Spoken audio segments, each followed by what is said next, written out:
And so the point that I made is that when we're looking at the 17 ridings that the NDP lost, yes, 10 of them did go to the Conservatives and only 7 of them went to the Liberals. So if you just look at that line as a top line, you would assume that a lot of those NDP voters went Conservative. But I dug down into the actual ridings themselves, looking at them one at a time, and I found that writ large, the ridings that went from the NDP to the Conservatives, those ridings were actually, first of all, really close ridings to begin with in 2021. These 10 ridings that went NDP to Conservative were actually much closer than the 2021 national average. So adjustments at the margins could have had the Conservatives win these ridings. But actually, more importantly, when we look at these 10 ridings that went NDP to Conservative, the drop in NDP support was actually lower than what the NDP experienced in the national average. And even more importantly, the drop in PPC support in these 10 ridings was massive.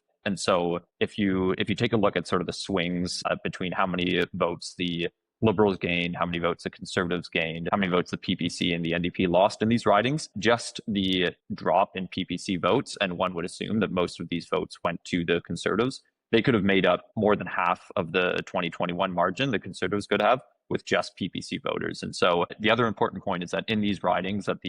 that flipped from the NDP to the Conservatives, the Liberals actually made really substantial gains as well. And so unless you think that PPC voters and 2025 new voters went to the Liberals writ large, which there's not a ton of evidence for that, then the data just tells us that